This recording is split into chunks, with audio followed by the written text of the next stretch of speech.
ನಾನು ಚುನಾವಣೆಗೆ ಸ್ಪರ್ಧಿಸಿ ಗೆಲುವು ಸಾಧಿಸಿ ಚುನಾಯಿತ ಪ್ರತಿನಿಧಿಯಾಗಲು ಡಾಕ್ಟರ್ ಬಿಆರ್ ಅಂಬೇಡ್ಕರ್ ಅವರು ನೀಡಿರುವ ಸಂವಿಧಾನವೇ ಕಾರಣ ಎಂದು ಶಾಸಕ ಅನಿಲ್ ಚಿಕ್ಕಮಾದು ತಿಳಿಸಿದರು. ತಾಲೂಕಿನ ಚೌಡಹಳ್ಳಿ ಗ್ರಾಮದಲ್ಲಿ 20 ಲಕ್ಷ ರು ವೆಚ್ಚದ ಡಾಕ್ಟರ್ ಬಿಆರ್ ಅಂಬೇಡ್ಕರ್ ಭವನ ನಿರ್ಮಾಣಕ್ಕೆ ಭೂಮಿ ಪೂಜೆ ನೆರವೇರಿಸಿ ಮಾತನಾಡಿ, ಎಸ್ಸಿ ಎಸ್ಟಿ ಸಮುದಾಯಗಳಿಗೆ ಅವಕಾಶ ಕಲ್ಪಿಸಿಕೊಟ್ಟಿದ್ದಾರೆ. ಇಲ್ಲಾಂದರೆ ನಾವು ಯಾರು ಕೂಡ ಚುನಾಯಿತ ಪ್ರತಿನಿಧಿಗಳಾಗಲು ಸಾಧ್ಯವಾಗುತ್ತಿರಲಿಲ್ಲ.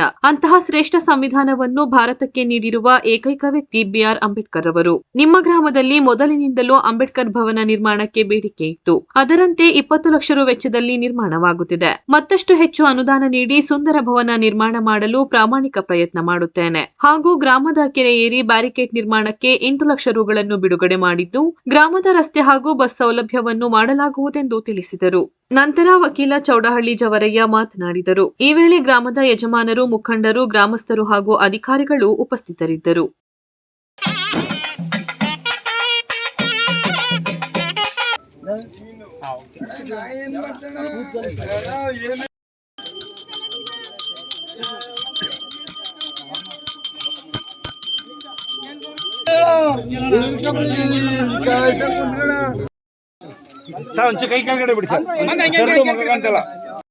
ಏನಾದ್ರು ನಾನು ಇಲ್ಲಿ ನಿಂತು ಮಾತಾಡ್ತಾ ಇದ್ದೀನಿ ಅದಕ್ಕೆ ಮುಖ್ಯ ಕಾರಣ ಬಾಬಾ ಸಾಹೇಬ್ ಅಂಬೇಡ್ಕರ್ ಅವರು ಕಾರಣ ಅಂತ ಕೂಡ ಈ ಸಂದರ್ಭದಲ್ಲಿ ಬಹಳ ಹೆಮ್ಮೆಯಿಂದ ಹೇಳಕ್ ನಾನು ಇಷ್ಟಪಡ್ತೀನಿ.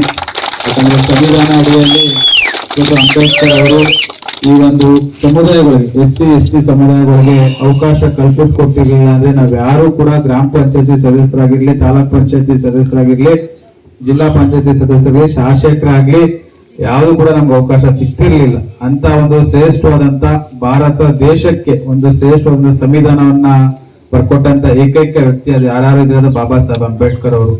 ಇವತ್ತು ಖಂಡಿತವಾಗ್ಲೂ ಬಾಬಾ ಸಾಹೇಬ್ ಅಂಬೇಡ್ಕರ್ ಅವರ ಒಂದು ಭವನ ಈ ಒಂದು ಊರಲ್ಲಿ ನೆಲೆಸ್ತಾ ಐತೆ ಅಂತ ಅಂದ್ರೆ ಅದಕ್ಕೆ ನೀವು ಬಾಬಾ ಸಾಹೇಬ್ ಅಂಬೇಡ್ಕರ್ ಅವರ ತತ್ವ ಸಿದ್ಧಾಂತಗಳನ್ನ, ಆದರ್ಶಗಳನ್ನ ನಾವೆಲ್ಲರೂ ಕೂಡ ಪಾಲನೆ ಮಾಡಿದ್ರೆ ಈ ಒಂದು ಭವನ ಕಟ್ಟಕ್ಕೂ ಅಂಬೇಡ್ಕರ್ ಅವ್ರ ಫೋಟೋ ಇಡಕ್ಕೆ ಸಾರ್ಥಕ ಆಗ್ತದೆ. ಯಾಕಂದ್ರೆ ಬಾಬಾ ಸಾಹೇಬ್ ಅಂಬೇಡ್ಕರ್ ಅವರು ಹೇಳಿರ್ತಕ್ಕಂತ 3 ಮಾತು ಮಾತ್ರ ನಾನು ಹೇಳಕ್ ಇಷ್ಟಪಡ್ತೀನಿ. ಒಂದು, ಶಿಕ್ಷಣ, ಸಂಘಟನೆ, ಹೋರಾಟ. ಇವೆಲ್ಲ ಇದ್ರೆ ಕೂಡ ನಾವೆಲ್ಲವನ್ನು ಕೂಡ ಸರ್ಕಾರದಲ್ಲಿ ಬರ್ತಕ್ಕಂಥ ಸವಲತ್ತುಗಳನ್ನ ಪಡೆಯಕ್ಕೆ ಸಾಧ್ಯ ಆಗ್ತದೆ. ನೀವು ಒಗ್ಗಟ್ಟಿಲ್ಲ ಅಂದ್ರೆ ಯಾರು ಕೂಡ ನಾವು ಮುಂದೆ ಬರಕ್ಕೆ ಸಾಧ್ಯ ಆಗಲ್ಲ. ಆದ್ರಿಂದ ಇವತ್ತು ಏನು ಬಹು ಮುಖ್ಯ ಬೇಡಿಕೆ ಚೌಡಹಳ್ಳಿ ಗ್ರಾಮದಲ್ಲಿ ಮೊದ್ಲೇ ನಮ್ಗೆ ಅಂಬೇಡ್ಕರ್ ಬೇಕು, ಭವನ ಬೇಕು ಅಂತ ಕೂಡ ಮೊದ್ಲಿಂದಾನು ಕೂಡ ತಾವು ಕೇಳ್ಕೊಂಡಿದ್ದೀರಿ. ಅದೇ ರೀತಿ ಅಂಬೇಡ್ಕರ್ ಭವನವನ್ನು 20 ಲಕ್ಷ ವೆಚ್ಚದಲ್ಲಿ ನಾವು ಕೊಟ್ಟಿದ್ದೀವಿ. ಇನ್ನು ನಮ್ಗೆ ಹೆಚ್ಚಿನ ರೀತಿ ಅನುದಾನ ಬೇಕು. ಇಲ್ಲಿ ಒಂದು ಕಾರ್ಯಕ್ರಮಗಳು ಅಂದ್ರೆ ಒಂದು ಎಂಗೇಜ್ಮೆಂಟ್ ಇರ್ಬೋದು, ಮದುವೆ ಇರ್ಬೋದು, ಊರಿನಲ್ಲಿ ಏನೇ ಶಾಸ್ತ್ರ ಸಂಪ್ರದಾಯ ಮಾಡ್ಬೇಕಂದ್ರೂ ಕೂಡ ಸ್ವಲ್ಪ ನಮ್ಗೆ ಭವನ ದೊಡ್ಡದಾಗಬೇಕು ಅಂತ ಕೂಡ ಕೇಳ್ಕೊಂಡಿದ್ರಿ. ನಮ್ಮ ಇಂಜಿನಿಯರ್ ಅವರು ಇಲ್ಲೇ ಇದ್ದಾರೆ. ಏನು ಇವರು ಭವನವನ್ನ ಏನ್ ಕೇಳಿದರೆ ಎಸ್ಟಿಮೇಟ್ ಪ್ರಕಾರ ಸ್ವಲ್ಪ ಎಕ್ಸ್ಟೆನ್ಷನ್ ಮಾಡಿ ಅಲ್ಲಿ ಒಂದು ಕನಿಷ್ಠ ಅಂದ್ರೂ ಕೂಡ ಒಂದು 100 ಜನ ಕೂತ್ಕೊಳ್ತಾ ರೀತಿ ಕೇಳ್ಕೊಂಡಿದ್ದಾರೆ. ಅದೇ ರೀತಿ ಒಂದು ಎಸ್ಟಿಮೇಟ್ ಮಾಡಿ ಕೆಲಸ ಯಾವತ್ತಿನ ಪ್ರಾರಂಭ ಮಾಡ್ತೀರಾ? ಅದೇ ಎಸ್ಟಿಮೇಟ್ ಆಗ್ಬಿಡಿ, ರೀಎಸ್ಟಿಮೇಟ್ ಮಾಡ್ರಿ. ರೀಎಸ್ಟಿಮೇಟ್ ಮಾಡಿ ಅಟ್ಲೀಸ್ಟ್ ನನಗೆ ಬುದ್ಧಿ ಪೂಜೆ ಮಾಡಿದ್ಮೇಲೆ ಫೆಬ್ರವರಿ 1ನೇ ತಾರೀಕು 2ನೇ ತಾರೀಕು ಕೆಲಸ ಪ್ರಾರಂಭ ಆಗಬೇಕು. ನಾನು ಈ ಬುದ್ಧಿ ಪೂಜೆ ಮಾಡಿ 2 ತಿಂಗಳು 3 ತಿಂಗಳು ಹೊರಗಡೆ 1ನೇ ತಾರೀಕು 2ನೇ ತಾರೀಕು ನಿಮ್ಮ ಡಿಪಾರ್ಟ್ಮೆಂಟ್ಗೆ ವಹಿಸಿದ್ದೀವಿ. ನೀವು ಡಿಪಾರ್ಟ್ಮೆಂಟ್ ಅವರು ಕೆಲಸ ಮಾಡಿ ಅಂತ ಸಂದರ್ಭದಲ್ಲಿ ಹೇಳ್ತಾ, ಈಗ ಆಲ್ರೆಡಿ ನಾನು ಹಿಂದೆನೆ ಜಿಲ್ಲಾ ಪಂಚಾಯತಿ, ತಾಲೂಕ್ ಪಂಚಾಯತಿ ಅನುದಾನದಲ್ಲಿ 8 ಲಕ್ಷ ರೂಪಾಯಿನ ನಿಮ್ಮ ಕೆರೆ ಏರಿಗೆ ಬ್ಯಾರಿಗೇಟ್ ನ ಆಲ್ರೆಡಿ ಹಾಕಿ 6 ತಿಂಗಳಾಯ್ತು. ಅದಿನ್ನೂ ಕೆಲಸ ಪ್ರಾರಂಭ ಆಗಿಲ್ಲ. ಸಂಬಂಧಪಟ್ಟಂತ ಅಧಿಕಾರಿಗಳ ಜೊತೆ ನಾನು ಮಾತಾಡಿ ಅಲ್ಲಿಗೆ ಈ ಕಡೆ ಭಾಗಕ್ಕೆ ಮಾತ್ರ ನಾನು ಹಾಕಿದ್ದೀನಿ. ಏನು ಒಂದು ಒಳ್ಳೆ ಕೆರೆ ಏನು ಏರಿದೆ, ಬೈಕಲ್ಲಿ ಓಡಾಡೋರು ಜಾಸ್ತಿ ನೋಡ್ತಿರ್ತೀವಿ, ಬಹಳ ಸ್ಪೀಡ್ ಆಗಿ ಓಡಿಸ್ತಾರೆ ಗಾಡಿಗಳು, 2 ವೀಲರ್ಸ್ಗಳು. ಅಲ್ಲಿ ಆಲ್ರೆಡಿ ನಾನು ದುಡ್ಡು ಹಾಕಿದೀನಿ. ನಾನು ಇಂಜಿನಿಯರ್ ಜೊತೆ ಮಾತಾಡಿ ಒಂದು 2-3 ದಿವಸದಲ್ಲಿ 6 ಲಕ್ಷ ರೂಪಾಯಿ ಒಂದ್ ಸೈಡ್ ಮಾತ್ರ ಹಾಕಿದೀನಿ, ಇನ್ನೊಂದ್ ಸೈಡ್ಗೆ ಹಾಕ್ಸಿಲ್ಲ. ಅಲ್ಲಿ ಏನು ಕೆರೆ ಏರಿ ಇದೆ ಅಲ್ಲಿಗೆ ಬ್ಯಾರಿಗೇಟ್ ಹಾಕ್ತಕ್ಕಂಥ ವ್ಯವಸ್ಥೆನ ಆಲ್ರೆಡಿ ನಾನು ಮಾಡಿದೀನಿ. ಇನ್ನು ಉಳಿಕೆ ಮುಖ್ಯವಾಗಿ ನಮ್ಮ ಜಕ್ಕಹಳ್ಳಿಯಿಂದ ಚೌಡಹಳ್ಳಿಗೆ 100% ಡಾಂಬರೀಕರಣ ರಸ್ತೆನ ನೀವು ಮತ್ತೆ ಕೇಳ್ಕೊಂಡಿದ್ರಿ. ಆಲ್ರೆಡಿ ಪ್ಯಾಚ್ ವರ್ಕ್ ಒಂದು ರೌಂಡ್ ಮಾಡಿಸಿದೀನಿ. 6 ಲಕ್ಷ ರೂಪಾಯಿ 7 ಲಕ್ಷ ರೂಪಾಯಿನ ಗ್ರಾಂಟ್ ಕೊಟ್ಟು ಒಂದು ಪ್ಯಾಚ್ ವರ್ಕ್ ಮಾಡಿಸಿದೀನಿ. ಅದೇನ್ ಕೇಳ್ಕೊಂಡಿದ್ರೆ ಮುಂದಿನ ದಿನಗಳಲ್ಲಿ ಒಂದು ರಸ್ತೆಯನ್ನ ಮಾಡ್ಕೊಡ್ತಕ್ಕಂಥ ಕೆಲಸವನ್ನ ಪ್ರಾಮಾಣಿಕವಾಗಿ ಮಾಡ್ಕೊಡ್ತೀನಿ. ಇಲ್ಲಿ 1 to 50 ಇರ್ಬೋದು. ಎಲ್ಲ ಏನ್ ಓದ್ತಿದ್ದೀರಾ? ಇವರು ನಮ್ಮ ದೇಶಕ್ಕೆ, ವಿಶ್ವಕ್ಕೆ ಒಂದು ಚಿರಸ್ಮರಣೆಯಾಗಿ ಉಳಿತಕ್ಕಂತ ಒಂದು ಮಹಾನ್ ಸಂವಿಧಾನದ ಮೂಲಕ ನಮ್ಮ ದೇಶಕ್ಕೆ ಸಂವಿಧಾನ ಕೊಡ್ತಕ್ಕಂಥದ್ದು. ಅದರ ಮೂಲಕ ಈ ದೇಶದಲ್ಲಿ ಸಮಾನತೆ, ಸಹಬಾಳು, ಸರ್ವರಿಗೂ ಸಮಬಾಳು, ಸರ್ವರಿಗೂ ಸಮಬಾಳು ಬಾಳು ಅನ್ನುವ ದಿಸೆಯಲ್ಲಿ 11 ಗಂಟೆಗೆ ಕಾರ್ಯಕ್ರಮ ನೆರವೇರಬೇಕಾಗಿತ್ತು. ಹಲವಾರು ಹಳ್ಳಿಗಳ ಕಾರ್ಯಕ್ರಮ ಈ ದಿನ ಇರುವುದರಿಂದ ಶಾಸಕರು ಬರೆಯೋದಕ್ಕೆ ಸ್ವಲ್ಪ ವಿಳಂಬ ಆಗಿರುತ್ತೆ.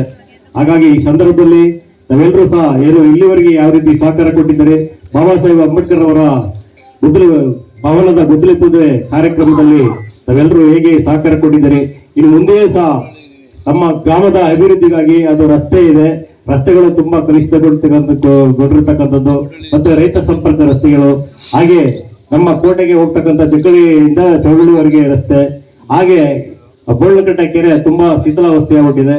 ಹೀಗೆ ಇರ್ತಕ್ಕಂಥ ಅದೇ ರೀತಿ ನಮ್ಮ ಪರದಂಡ ನಾಲೆ ತಾರಕ ನಾಲೆ ಏನಿದೆ ಅದರ ಕೊನೆ ಹಳ್ಳಿ ಇದು, ಮತ್ತೆ ಅದೇ ಕೊನೆ ರೈತರು ಇರ್ತಕ್ಕಂಥ ಸಂಪರ್ಕ ರಸ್ತೆ ಇದೆ.